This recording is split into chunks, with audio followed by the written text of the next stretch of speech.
Hi, I'm Danforth Prince from Blood Moon Productions, here to describe our expose of James Dean, the movie star whose name and image will forever be associated with rebellious heroism, a romanticized early death, and a kind of inarticulated anguish that somehow ignited the rage and passions of millions of viewers worldwide. In May, in commemoration of the 60th anniversary of his violent death in a car crash, Blood Moon will release an unauthorized biography of the iconic megastar that describes for the first time and in explicit detail many of the scandalous secrets which, until now, have never been published before. It was compiled over a period of 50 years from the testimonials of dozens of friends and frenemies of James Dean, many of them firsthand.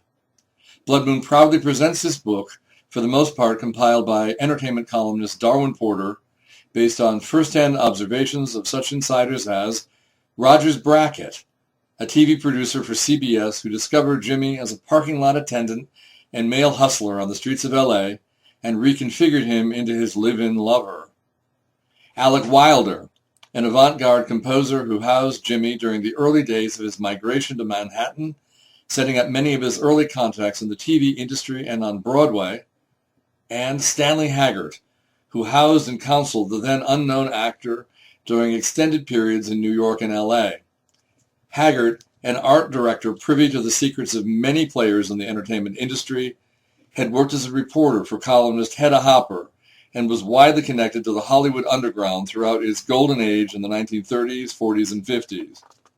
All of these sources were generous with information gathered when Jimmy was a struggling, sometimes hustling, and very promiscuous actor on the make.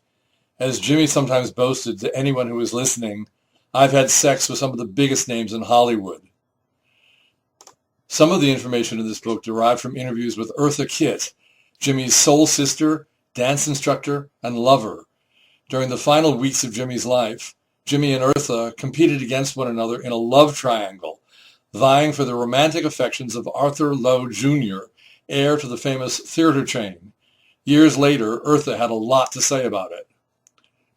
Other insights derived from the brilliant stage and film actress Geraldine Page, who appeared on stage with Jimmy during his portrayal of an Arab prostitute in André Gide's The Immortalist, and two of Broadway's most admired playwrights, Tennessee Williams and William Inge, each confessed to luring Jimmy into bed with promises of leading roles in their upcoming plays. The book also contains testimonials into Jimmy's convoluted and sometimes tortured relationships, many of them sexual, with entertainers who included Nick Adams, Jack Benny, Hedy Lamarr, Peggy Lee, Tallulah Bankhead, Walter Pidgeon, Merv Griffin, Grace Kelly, Lady Sarah Churchill, the black sheep daughter of Sir Winston, Barbara Payton, Shelley Winters, Marilyn Monroe, Playboy centerfield Alice Denham, and the campiest, most ghoulish, and most eccentric character on late-night TV during the early years of television, Vampira. The book also outlines Jimmy's sexually convoluted relationships with each of the ferociously competitive bad boys of the 50s, each of whom learned from and played off against each other's personal styles and acting techniques. Eventually, Paul Newman, Tony Perkins, Montgomery Clift, and Steve McQueen became an icon in his own right, as had the forceful, dominant, and sometimes sadistic Marlon Brando. Our book includes detailed chapters outlining Jimmy's complicated sexual interludes with some of the wealthiest and most dissipated people in America. They included a rigorously documented interlude in Mexico with the demented billionaire Howard Hughes, and a perhaps reckless offer from the Woolworth heiress Barbara Hutton to configure Jimmy, after hours of intense dialogue, a scary motorcycle ride, and some episodic passion, into her all-expenses-paid toy boy. It was an offer that Jimmy rejected in favor of a love affair with Barbara's tormented son, race car driver Lance Reventlow, instead. Also documented with testimony from many witnesses are Jimmy's involvements with Natalie Wood, Jane Mansfield, Pier Angeli, Sal Mineo, his director Nicholas Ray, Johnny Weissmuller, and a drunken quickie with the fabulous Joan Crawford, who often made it a point to sample the sexual skills of whatever emerging young actor happened to have recently arrived in Hollywood. The book even documents Jimmy's sexual interludes with Judy Garland as part of some three-ways with actor John Carlyle, the talented actor Tom Tryon as part of a three-way with Jack Cassidy, the husband of Shirley Jones, and a dark and tawdry sexual interlude with the closeted director of the FBI, J. Edgar Hoover, who, in exchange for some specific favors, and after determining that he was not a communist, erased Jimmy's record for shoplifting. 3 of this book's chapters are devoted to the backlot intrigues associated with Jimmy's roles in 3 seminal movies.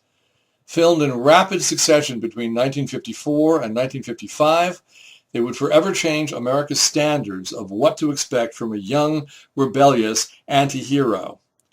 Those films included Elia Kazan's and Edna Ferber's exploration of fatherly love and sibling hatred, East of Eden. After that, Rebel Without a Cause was a low-budget, fast-living classic that addressed America's alarmed reaction to juvenile delinquency, family dysfunction, and how increasing numbers of post-war teenagers believed that very few adults could ever be fully trusted. The third in Jimmy's triplex of famous films was Giant, for which he was posthumously nominated for an Oscar in 1956. Released after Jimmy's death, it's a sprawling saga forever associated with the oil industry, the state of Texas, newfound wealth and its sometimes tragic consequences, and such movie greats as Elizabeth Taylor and Rock Hudson. Jimmy managed complicated sexual trysts with each of them during the hot, sweaty, oil-soaked filming in Marfa, Texas, of that classic movie. Our book delivers insights into the backgrounds, the intrigue, and the hatred and strife that Jimmy Dean's involvement in each of these films generated. The release of this startling new book represents a milestone for Blood Moon, whose earlier biographies have included candid portraits of many of the movie stars and some of the politicians, the Kennedys, the Reagans, and the Clintons, whose scandalous secrets have never been presented with this degree of candor in quite the same way. We are especially proud of our senior co-author, Darwin Porter, whose work has changed, permanently and forever, some of America's most deeply entrenched myths about fame, celebrity, showbiz, Washington Babylon, and perhaps some of the core values of the American experience itself. James Dean, Tomorrow Never Comes, new and hot, a deep and passionate expose of once unmentionable aspects of Hollywood in the 50s.